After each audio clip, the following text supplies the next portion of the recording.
Shalom Bapak Ibu yang dikasihi dan diberkati oleh Tuhan.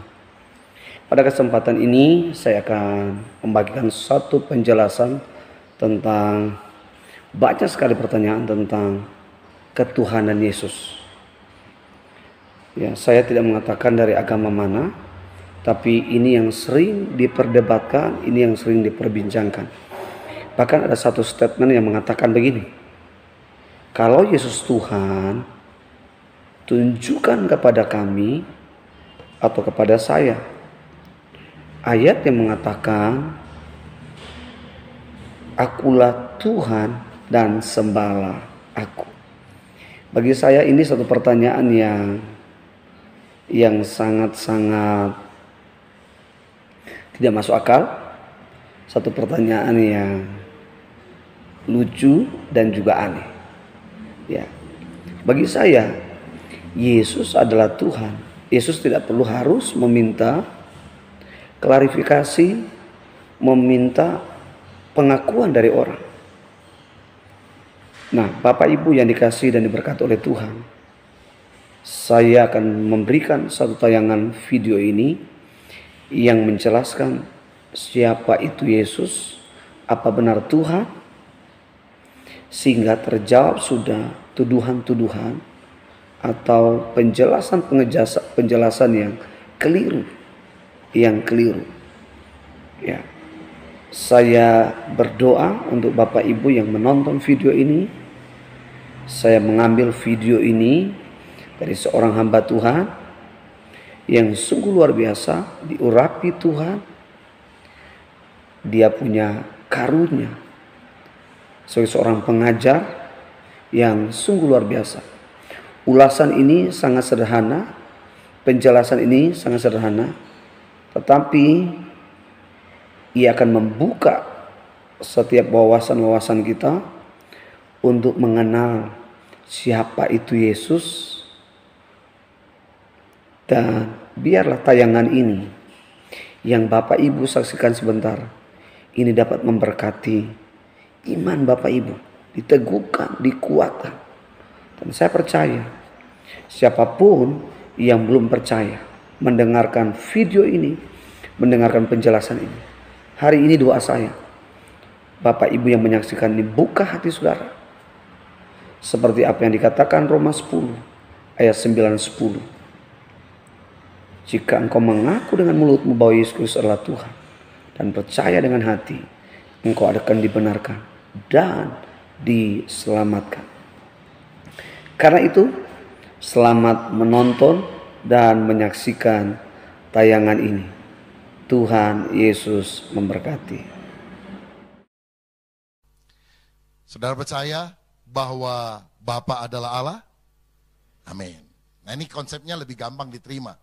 Ya, Bapa memang Allah. Nah, yang sulit diterima terutama oleh orang non-Kristen yang kedua ini. Tapi ini yang kita akan selidiki. Yesus adalah Allah. Kalau Bapa adalah Allah, semua agama percaya. Yesus adalah Allah, wah ini kontroversi. Tapi coba saya tunjukkan beberapa bukti kuat dalam Alkitab yang membuat kita seharusnya begitu yakin bahwa Yesus adalah Allah.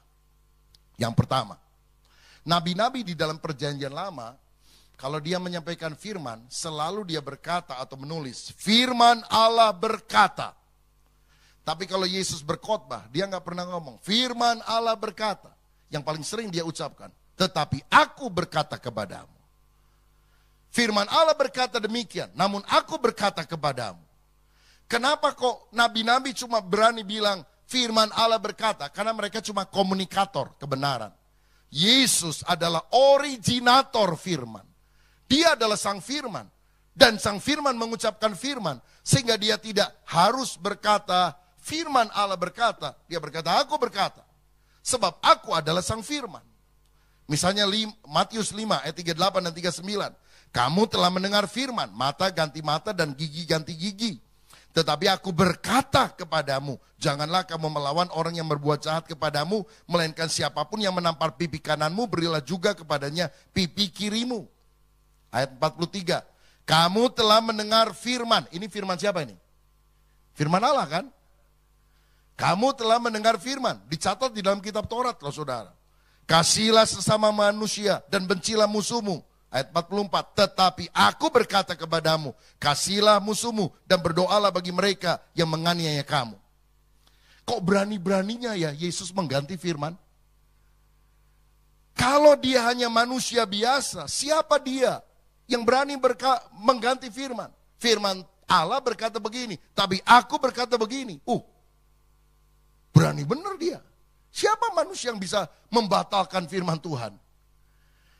Dari sini kita tahu bahwa Yesus itu bukan sekedar saluran firman, bukan cuma komunikator firman. Dia adalah originator, sumber dari firman. Karena dia adalah sang firman. Sehingga dengan penuh kuasa dia berkata, aku berkata kepadamu. Yang kedua, kenapa kita harus yakin Yesus adalah Allah? Yohanes 8 ayat 58, Yesus berkata, sebelum Abraham ada, aku telah ada. Ini yang bikin orang Israel ngamuk dan kemudian hari mau menyalibkan Yesus. Karena Abraham itu bapa leluhur Israel yang sangat dihormati. Dan mereka tahu semuanya, Abraham itu sudah lama mati. Yesus kan baru lahir beberapa tahun bersama dengan mereka, seangkatan mereka. Kok berani-beraninya Yesus berkata, sebelum Abraham ada, aku sudah ada. Apa yang dimaksudkan di sini? Yesus ingin menunjukkan bahwa akulah Allah yang kekal. Yang sebelum Abraham ada ribuan tahun yang lalu. Aku sudah jauh lebih awal ada dibandingkan dengan dia. Kalau dia hanya manusia biasa, bagaimana mungkin dia bisa lebih awal daripada Abraham? Dalam Mika 5 ayat 1 firman Allah berkata, tetapi engkau hai Bethlehem Efrata, hai yang terkecil di antara kaum-kaum Yehuda, daripadamu akan bangkit bagiku seorang yang akan memerintah Israel, yang permulaannya sudah sejak purbakala, sejak dahulu kala.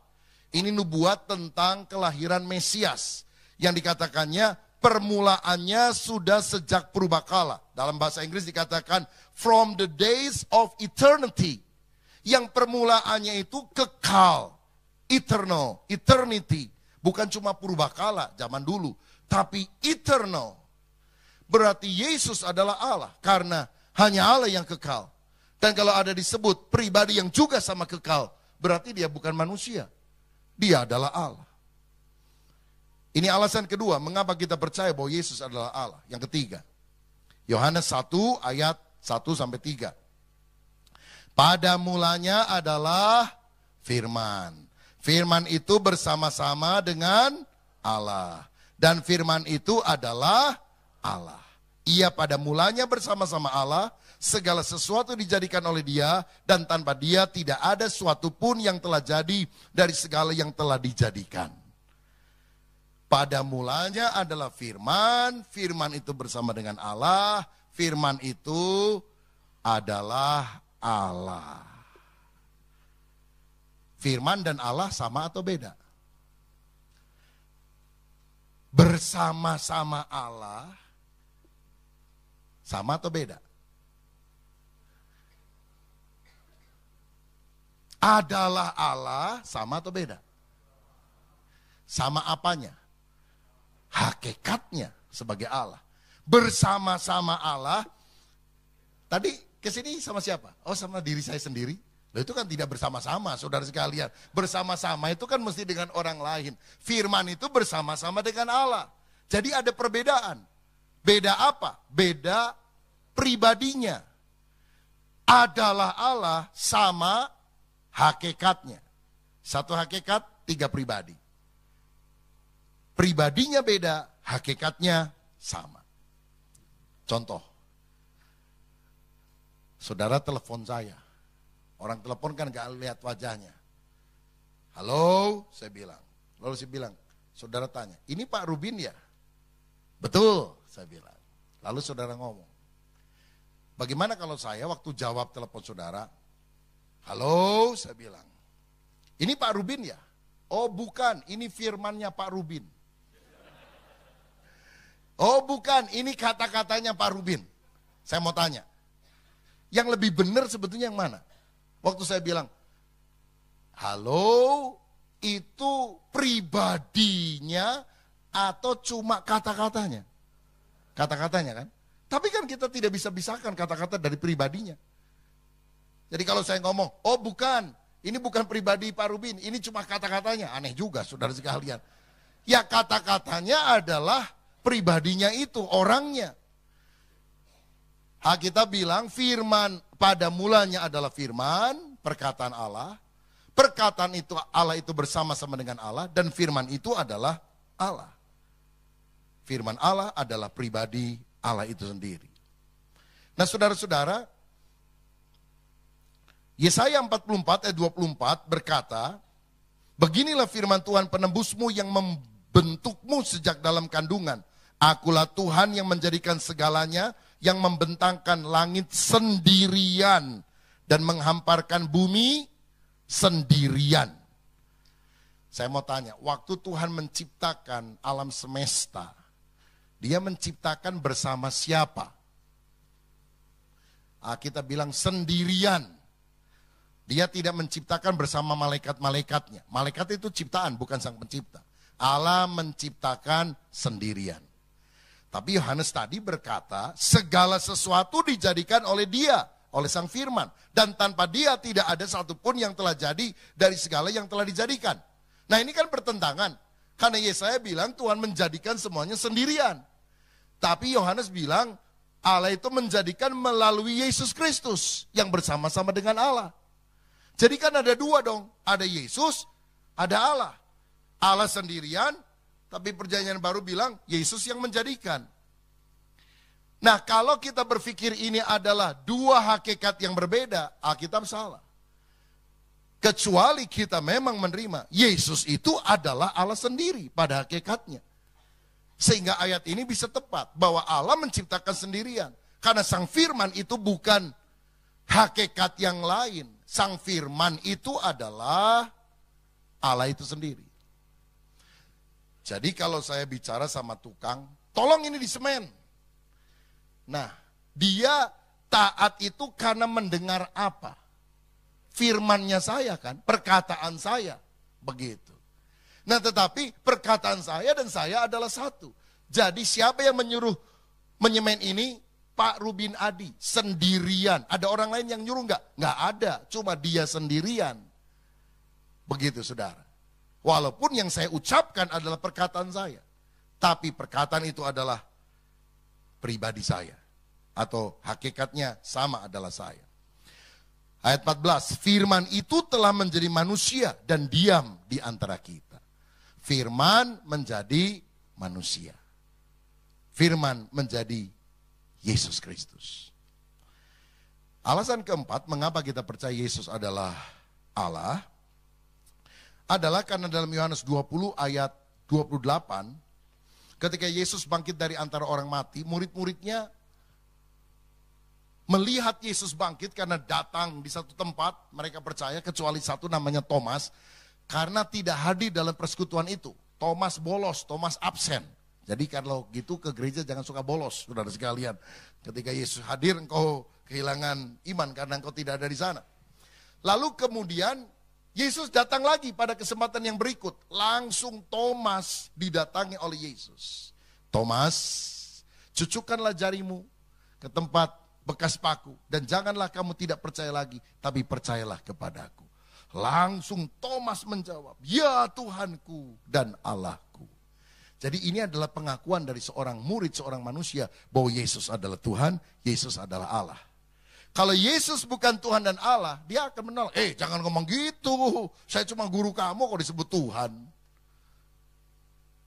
Kalau ada orang bilang, wah Pak Rubin khotbahnya bagus banget. Engkau ini bukan manusia, engkau Allah. Wah langsung saya tolak saudara sekalian. Tapi Yesus tidak menolak. Karena apa? Karena memang dia adalah Tuhan, dia adalah Allah. Nah ada yang nggak percaya akan hal itu. Dia bilang, oh enggak.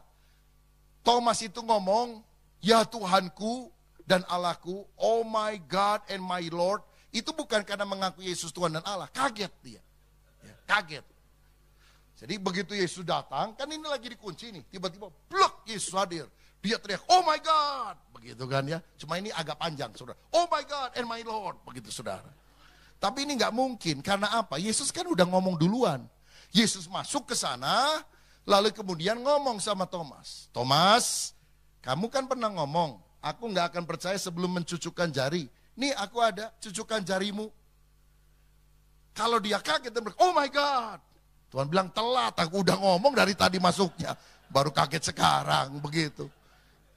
Karena memang ini pengakuan Thomas ini menunjukkan bahwa Yesus adalah Tuhan dan Allah. Dan Yesus tidak pernah menolak hal itu. Karena memang dia adalah Tuhan dan Allah. Yang keempat, mengapa kita percaya Yesus adalah Allah? Karena Yesus mengakui dirinya adalah Tuhan. Dia itu udah ditantang sama apologet Kristen yang sejati. Gak berani itu saudara. Beraninya ngomong di terbuka sama orang-orang biasa, anak-anak remaja, pemuda, orang tua. Gak seimbang dong, gak level dong. Coba saya bacakan. Yohanes 13 ayat 13. Kita baca bersama 2-3. Kamu menyebut aku guru dan Tuhan. Dan katamu itu tepat. Sebab memang akulah guru dan Tuhan. Apakah ada pernyataan dalam Alkitab bahwa Yesus menyebut dirinya Tuhan? Ada. Percaya Alkitab. Dari dulu Alkitab sudah ada, saudara. Dan Yesus bilang, memang akulah guru dan Tuhan. Bukan hanya Tuhan. Master, M-nya kecil. Tapi Master, M-nya besar. Bukan hanya Lord, L-nya kecil. Tapi Lord, L-nya besar. Ada yang bilang, oh ini kan cuma guru sama Tuhan. Kan Tuhan, itu Master itu kan dalam bahasa Indonesia bisa disebut Tuhan atau Tuhan. Ini salah penterjemahan Tuhan ini. Tapi saudara kalau kita lihat ayat berikutnya dalam Filipi 2 ayat yang ke-6. Filipi 2 ayat 6 dikatakan, yang walaupun dalam rupa Allah tidak menganggap kesetaraan dengan Allah itu sebagai milik yang harus dipertahankan. Atau saya baca ayat 9. Ayat 9, itulah sebabnya Allah sangat meninggikan dia dan mengaruniakan kepadanya nama di atas segala nama, supaya dalam nama Yesus bertekuk lutut segala yang ada di langit dan yang ada di atas bumi dan yang ada di bawah bumi, dan segala lidah mengaku Yesus Kristus adalah Tuhan bagi kemuliaan Allah Bapa. Nah, perjanjian baru juga udah nulis Yesus itu adalah Tuhan. Yesus sendiri bilang akulah guru dan Tuhan. Ini bukan cuma master M kecil, sebab dikatakan setiap lutut akan bertelut, semua lidah akan mengaku. Di bumi, di bawah bumi, di langit. Berarti seantero alam semesta ini akan menyembah kepada Yesus. Itu bukan Tuhan dengan T kecil, itu adalah Tuhan. Berarti ketuhanan Yesus itu tidak baru diakui pada Konsili Nisea tahun 325, itu sudah ada ratusan tahun sebelumnya di dalam Alkitab. Dari ayat-ayat ini kita tahu bahwa berkali-kali Alkitab menunjukkan Yesus itu adalah Tuhan. Yesus itu adalah Allah. Jadi Bapa adalah Allah. Setuju? Lalu kita sudah lihat beberapa bukti. Yesus adalah Allah. Berarti ada dua ya. Nah satu lagi. Roh Kudus adalah Allah. Kejadian 1 ayat 1-3. Kita tahu pada mulanya Allah menciptakan langit dan bumi. Bumi belum berbentuk, gelap gelita meliputi samudra raya. Roh Allah melayang-layang. Lalu berfirmanlah Allah. Jadilah terang. Jadi kita tahu Roh Kudus turut menciptakan alam semesta. Roh Kudus juga membangkitkan orang mati. Dalam Roma 8 ayat 1 dikatakan, dan jika dia yang telah membangkitkan Yesus dari antara orang mati diam di dalam kamu, maka ia yang telah membangkitkan Kristus Yesus dari antara orang mati akan menghidupkan juga tubuhmu yang fana itu oleh rohnya yang diam di dalam kamu. Jadi Roh Kudus yang membangkitkan Yesus. Siapa yang bisa membangkitkan Yesus selain daripada Allah? Siapa yang bisa menciptakan alam semesta selain daripada Allah? Berarti Roh Kudus bukan hanya sekedar kuasa dari Allah. Roh Kudus adalah pribadi Allah itu sendiri. Sebab di dalam Kisah Rasul 5 ayat 3-4, ketika Ananias dan Safira mendustai Roh Kudus, Petrus berkata, engkau bukan mendustai manusia, engkau mendustai Allah. Jadi jelas Roh Kudus sama dengan Allah. Bukan hanya kuasa Allah, bukan hanya pengaruh dari Allah, bukan hanya kehebatan dari Allah. Dia pribadi Allah, pribadi ketiga dari Tritunggal. Saudara-saudara, dari sini kita melihat bahwa Bapa itu Allah, Anak itu Allah, Roh Kudus itu Allah. Tapi tetap kita percaya pada Allah yang esa pada hakikatnya. Pribadinya tiga, Bapa, Putra, dan Roh Kudus. Bisa dibedakan, tapi tidak bisa dipisahkan. Ketritunggalan Allah itu nampak dalam perjanjian lama, misalnya dalam Kejadian 1-1-3. Pada mulanya Allah menciptakan langit dan bumi belum berbentuk dan kosong, gelap gulita menutupi samudera raya, dan roh Allah melayang-layang di atas permukaan air. Berfirmanlah Allah, jadilah terang, lalu terang itu jadi. Berarti di sini ada Allah, pribadi Bapa, lalu roh Allah, pribadi ketiga, berfirmanlah Allah, firman Allah, pribadi kedua. Dalam perjanjian baru, Tritunggal berkarya bersama-sama dalam penyelamatan manusia. Misalnya di dalam Titus 3 ayat 4-6. Tetapi ketika itu nyata kemurahan Allah juru selamat kita dan kasihnya kepada manusia. Pada waktu Dia telah menyelamatkan kita, bukan karena perbuatan baik yang telah kita lakukan, tetapi karena rahmat-Nya oleh permandian kelahiran kembali dan oleh pembaharuan yang dikerjakan oleh Roh Kudus yang sudah dilimpahkan kepada kita oleh Yesus Kristus, Juru Selamat kita. Pembaharuan dikerjakan oleh Roh Kudus yang dilimpahkan kepada kita oleh Yesus Kristus, pribadi kedua. Dan ayat yang keempat tadi berkata, kemurahan Allah. Bapa memiliki kemurahan, Dia melahirbarukan melalui Roh Kudus, dan karya itu kita terima karena Kristus telah melakukannya bagi kita. Ketritunggalan bekerja sama di dalam karya penyelamatan. Pada waktu Tuhan menyuruh orang untuk membaptis, baptislah mereka dalam nama Allah Bapa, Putra, dan Roh Kudus. Karena itu memang sebaiknya bukan nama Allah Bapa, Allah Putra, Allah Roh Kudus, seakan-akan ada tiga pribadi Allah. Ada tiga Allah, tapi lebih baik penyebutannya sesuai dengan kitab suci. Dalam nama Allah Bapa, Putra, Roh Kudus. Allahnya satu, tapi punya tiga pribadi yang berbeda. Juga dalam berkat rasuli juga sama, saudara. Kasih karunia Tuhan Yesus Kristus dan kasih Allah dan persekutuan Roh Kudus menyertai kamu sekalian. Ada yang tanya gini, kenapa ya urutannya Tuhan Yesus di depan, baru Allah, berarti Bapa, baru Roh Kudus. Di ayat yang lain, saudara, urutannya ada yang Allah Bapa dulu, lalu Roh Kudus, baru Yesus. Kenapa kok terbalik-balik begitu? Jawabannya sederhana, karena sehakikat, setara. Diputar-putar nggak jadi masalah. Kalau tidak sehakikat, setara, nggak boleh, saudara sekalian. Biasanya ginilah, kalau kita bikin acara lalu ada sambutan. Yang kasih sambutan itu kan mestinya yang lebih rendah dulu, baru kemudian yang terakhir yang paling tinggi. Misalnya ketua panitia ngomong dulu, lalu kemudian dari Pak Wali Kota ngomong, terakhir Presiden, misalnya begitu saudara. Ya, nggak boleh Presiden ngomong dulu, baru terakhir yang lain-lain, begitu. Ya, jadi nggak boleh ditukar-tukar nih. Tapi kok ini kayak ditukar-tukar, kenapa? Sehakikat, setara, Bapa, Putra, dan Roh Kudus. Bapa adalah pencipta, pemelihara. Dia Bapa bagi Israel, dia juga Bapa bagi orang yang percaya kepada Kristus. Yang kedua, anak. Dia adalah pelaksana rencana Bapa. Allah sejati dan manusia sejati. Karya ilahinya, dia menciptakan, mengampuni, mengalahkan maut, menghakimi manusia. Dia punya sifat ilahi, kekal, perkataannya kekal, kuasanya supranatural, dan lain-lain. Yang ketiga, Roh Kudus, setara dengan Bapa dan Anak. Bukan hanya kuasa atau pengaruh, tapi pribadi. Pribadi Allah, karya ilahinya, mencipta, membarui, membangkitkan, mengilhamkan firman, memberi karunia rohani, sifat ilahinya, maha kuasa, maha kekal. Jadi inilah penjabaran daripada satu hakikat dan tiga pribadi. Nah selanjutnya menarik apa yang dikatakan oleh Agustinus. Dia berkata begini, Agustinus itu seorang tokoh gereja abad keempat, dihormati oleh orang Katolik dan juga Protestan. Perbedaan sebutan pribadi Bapa, Anak, dan Roh Kudus itu dalam hubungan satu sama lain dengan tugas khusus masing-masing. Dalam arti gini, Yesus dalam hubungan dengan dirinya sendiri adalah Allah. Tapi dalam hubungannya dengan Bapa disebut sebagai anak. Jadi sekali lagi, perbedaan sebutan pribadi Bapa, Anak, dan Roh Kudus itu hanyalah dalam hubungan satu sama lain dengan tugas khususnya masing-masing.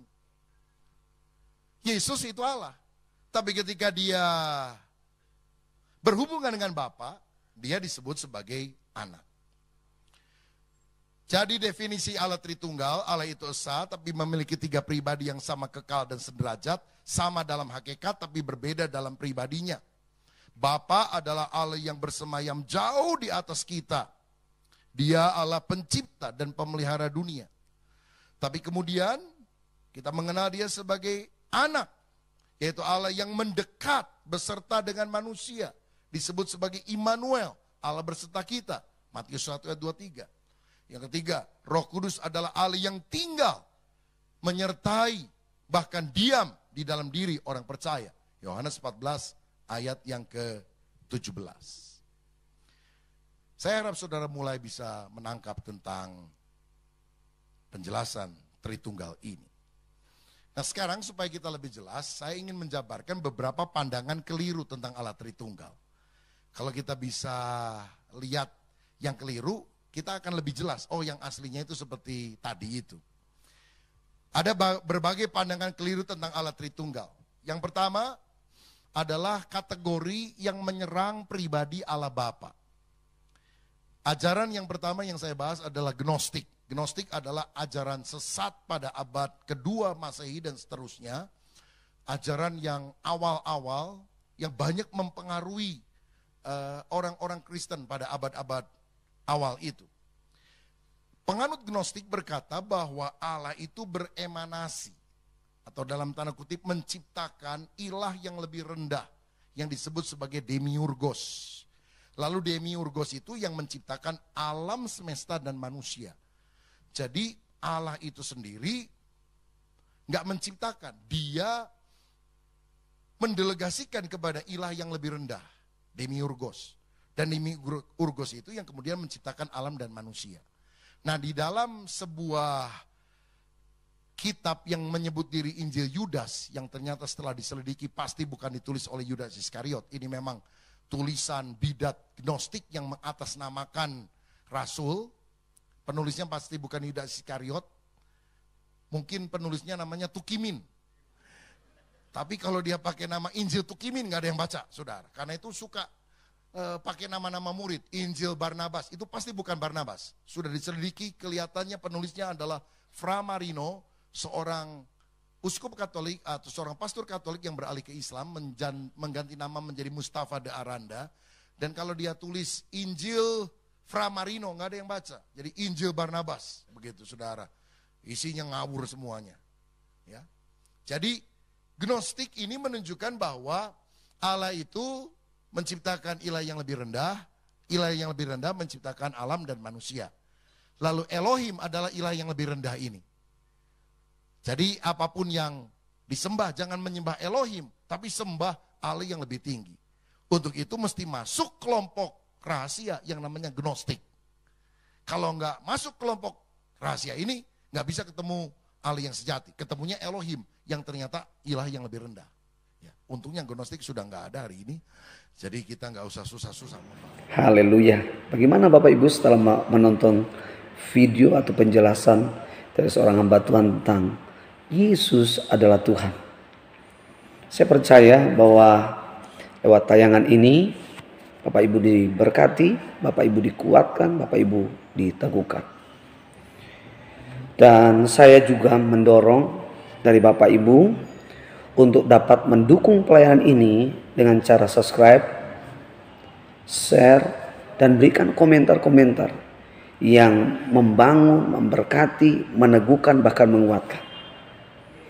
Sehingga channel ini akan terus eksis, channel ini akan terus menjadi dampak, menjadi berkat bagi banyak orang.